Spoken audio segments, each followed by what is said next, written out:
प्रिय मित्रों, आप सभी को राम राम। आज हम रामचरितमानस के उत्तरकांड की कुछ चौपाई का वर्णन करूंगा और हिंदी में अर्थ समझाऊंगा। भगवान प्रभु राम मनुष्य शरीर धारण करके अनेकों लीलाएं की। ये काकभूषुंडी जी पक्षीराज गरुण जी को समझा रहे हैं। भगत हेतु भगवान प्रभु राम धर्यो तन भूप, किए चरित पावन परम प्राकृत नर अनुरूप। भगवान प्रभु राम श्री रामचंद्र जी ने भक्तों के लिए राजा का शरीर धारण किया और साधारण मनुष्यों से अनेकों परम पावन चरित्र किए। जैसे कोई नट खेल करने वाला अनेक वेश धारण करके नृत्य करता है और वही जैसा वेश होता है उसी के अनुकूल भाव दिखलाता है, पर वह स्वयं व उनमें से कोई नहीं हो जाता है। जैसे साधारण में समझाते हैं, जैसे कोई फिल्म में एक कलाकार अनेकों फिल्मों में वही कलाकार रूप धारण करता है, लेकिन वह कलाकार एक ही है। उसी प्रकार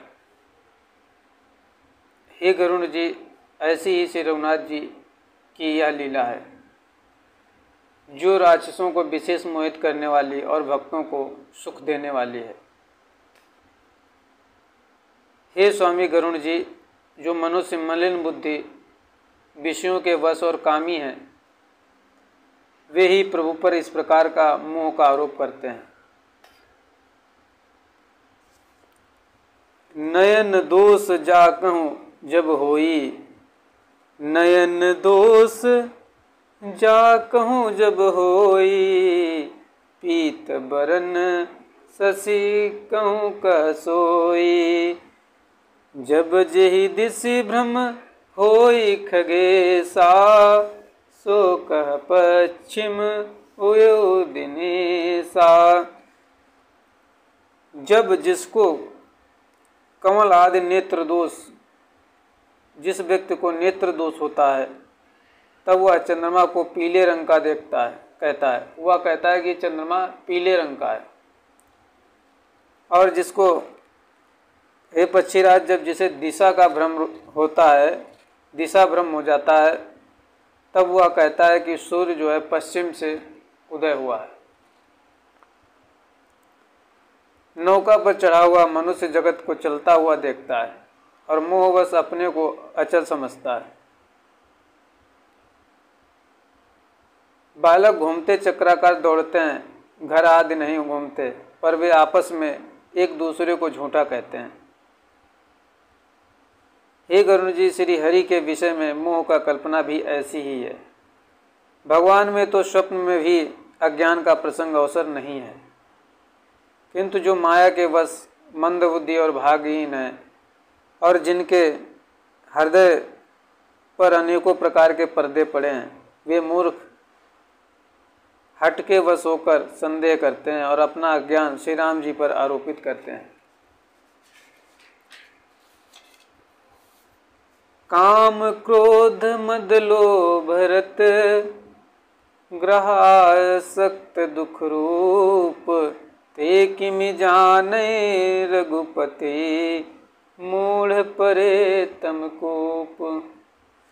जो काम क्रोध मद और लोभ में रत हैं और दुख रूप घर में आसक्त हैं, वे श्री रघुनाथ जी को कैसे जान सकते?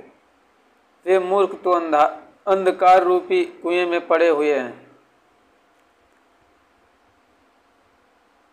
निर्गुण रूप अत्यंत सुलभ और सहज ही समझ में आ जाने वाला है, परंतु गुणातीत दिव्य सगुण रूप को कोई नहीं जानता। इसलिए उन सगुण भगवान के अनेक प्रकार के सुगम और अगम चरित्रों को सुनकर मुनियों के भी मन को भ्रम हो जाता है। हे पक्षीराज गरुण जी, श्री रघुनाथ जी की प्रभुता सुनिए। मैं अपनी बुद्धि के अनुसार वह सुहावनी कथा कहता हूँ हे प्रभु, मुझे जिस प्रकार मोह हुआ वह सब कथा भी आपको सुनाता हूँ। हे तात, आप श्री राम जी के कृपा पात्र हैं। श्री हरि के गुणों में आपकी प्रीति है, इसलिए आप मुझे सुख देने वाले हैं। इसी से मैं आपसे कुछ भी नहीं छिपाता और अत्यंत रहस्य की बातें आपको गाकर सुनाता हूँ। सुनहु राम कर सहज स्वभाव, जन अभिमान राखें काओ।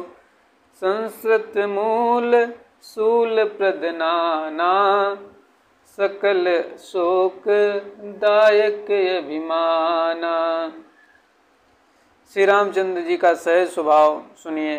वे भक्तों में अभिमान कभी नहीं रहने देते, क्योंकि अभिमान जन्म मरण रूप संसार का मूल है, संसार का मूल है, कारण है और अनेक प्रकार के क्लेशों तथा समस्त शोकों का देने वाला है।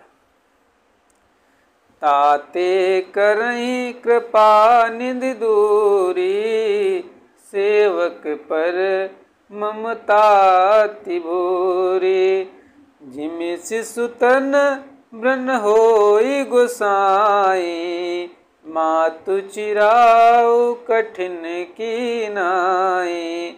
जैसे इसलिए कृपा निधि उसे दूर कर देते हैं, क्योंकि सेवक पर उनकी बहुत ही अधिक ममता प्रेम रहता है। हे गोसाई, जैसे बच्चे के शरीर में फोड़ा हो जाता है तो माता उसे कठोर हृदय की भांति चिरा डालती है। यद्यपि बच्चा पहले फोड़ा चिराते समय दुख पाता है और अधीर होकर रोता है, तो भी रोग के नाश के लिए माता बच्चे की उस पीड़ा को कुछ भी नहीं गिनती, उसकी परवाह नहीं करती और फोड़े को चिरवा ही डालती है। उसी प्रकार से रघुनाथ जी अपने दास का अभिमान उसके हित के लिए हर लेते हैं। तुलसीदास जी कहते हैं कि ऐसे प्रभु को भ्रम त्याग कर क्यों नहीं भजते हो। यह सब तुलसीदास जी अपने मन को भी समझाते हैं और जगत कल्याण के लिए हर प्राणी व्यक्ति को समझाते हैं। आप भी समझिए और भगवान का भजन कीजिए, तो आप रोग और दुख दोनों से दूर हो जाएंगे। रोग और दुख दोनों दूर हो जाएंगे। आप सभी को जानकारी अच्छी लगे तो वीडियो को शेयर करें और चैनल को सब्सक्राइब करें। वीडियो देखने के लिए धन्यवाद।